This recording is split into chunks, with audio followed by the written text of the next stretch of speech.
오바마는 일본에 갔을 때 일본 외왕에게 굽실거리면서 악수를 하지만 트럼프는 영감 일로 와봐요 툭툭 치면서 와보세요. 이 당당한 반일 대통령 트럼프를 못 알아보고 쓰레기라고 아직도 비판만 하시는 분들이 있죠. 바이든 오바마가 깨어있는 민주 대통령이야 이러면서 여러분 언론에서 보도하는 것만 가지고 정치든 외교든 바라보시면은 진짜 개돼지가 되는 거예요. 트럼프는 찐 반일 대통령입니다. 트럼프는 일본을 저주한 사람이에요. 진주만 전쟁이 시작된 날에 트위터 펄하버 진주만을 잊지 말자 남기고 맨하탄에서 사무실에 일본을 저주하는 그림들 걸어놓고 이랬던 진짜 반일 대통령이에요. 반일이고 전쟁을 싫어하는 사람입니다. 그래서 전 세계 미군들 철수시키자는 얘기도 했었고 한반도의 평화를 나서서 주도했던 적도 있지 않습니까? 문재인이 그걸 받아먹지 못하고 질르지 못해서 제대로 이루어진 건 없지만 오바마는 전통적으로 미국의 민주당은 일본의 극우 세력들이 수십 년간 사사카와라든지 도요타 재단이라든지 여러가지 극우 세력들로부터 계속해서 후원금, 정치자금을 받고 완전 친일이에요. 미국 민주당은. 오바마 트럼프의 스탠스를 한번 봅시다. 위안부 불합리 합의를 강요하였는가? 합의하라고 압박을 하던 게 오바마 정권이었어요. 트럼프는 압박 안 했습니다. 위안부 피해자를 안아주었는가? 역대 미국 대통령 중에 한국의 위안부 피해자 할머니를 안아줬던 사람은 유일하게 트럼프밖에 없어요. 미국의 대통령이 위안부 피해자 할머니를 안아줬다. 이건 역대급 대통령입니다. 정말 한국 좋아하고 반일 대통령을 망나니로 미국의 유태 언론들이 프레임을 씌워버렸죠. 이재명 정과 사범의 범죄자 프레임 씌우듯이 똑같이 씌워버린 거예요. 바이든 재선되면 우리나라도 깜깜해집니다. 북한을 제재하는가? 제재는 했죠. 근데 북한과의 대화는 열어놓고 제재를 해야죠. 미국 민주당, 오바마, 바이든 모두 북한과의 대화 자체를 거부하고 핵 포기하라고 압박만 하고 제재만 하고 이래요. 트럼프는 항상 대화를 하려고 했었죠. 트럼프 정권 임기 4년간 전 세계의 경제는 매우 좋았습니다. 유가는 매우 안정됐고 러시아랑 미국도 친했었고 중국은 트럼프가 계속해서 압박하고 중국 조직이 했었고 전 세계 주가도 계속 올랐었고 전쟁 없었어요. 테러도 없었고요. 유태 권력의 바지사장 대통령들일 때는 계속 전쟁과 테러가 있었습니다. 역대 대통령, 미국 대통령들 옆에 글자들이 다 전쟁이거든요. 레이건 때건, 부시, 빌 클린턴, 조지 W 부시, 바락 오바마, 도널드 트럼프 다들 전쟁이 있었어요. 임기 내에.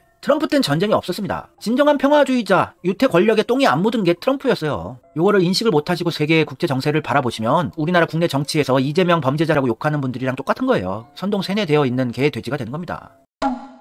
트럼프 악마화 시켰죠. 제가 그래서 몇 년 전에 트럼프랑 바이든이 붙었던 대선 때 트럼프가 돼야 우리나라가 한민족의 국운이 살아나고 통일의 길도 어떻게든 열어나갈 수 있다. 친일 정권 바이든이 되면 전 세계 평화는 끝나고 한반도 평화도 끝나고 우리나라 국운 안 좋아지고 경제도 망한다. 빤히 보이는 거거든요. 언론을 제대로 바라보고 뒤에 숨겨진 사실들을 인식하면은 빤히 보이는 건데 다들 트럼프 욕만 하고 있죠. 아직까지도. 바이든 정권이 돼서 우리나라가 멸망으로 가고 있는데도 바이든이 트럼프보다 훌륭하대요. 시간이 지나면 다들 맞다 그래요. 발언할 때는 온갖 쌍욕 먹고 그러지만 나중에는 교수가 맞았네. 다들 그러십니다. 저도 시류에 따라서 분위기 맞춰서 트럼프 깔 때 트럼프 까고 바이든 잘한다 그럴 때 잘한다고 하고 얍삽하게 돈벌이 하면 저도 편하죠 삶이. 근데 저는 거짓말을 못하겠어요. 삶이 그래서 괴로워요. 트럼프 깜빵 보내려고 에로 배우랑 잤던 거 옛날 얘기들 다시 끌어내고 있지 않습니까? 압수수색하고 수사받고 이러고 있죠. 이재명 죽이기 하는 거랑 똑같은 거예요 지금. 저 예전부터 보셨던 분들은 아시겠지만 저는 러시아를 좋아하는 사람이에요. 러시아가 우리나라 한민족의 통일을 안내해 줄 진짜 절친이었고 우리나라를 정말 좋아하는 나라였어요.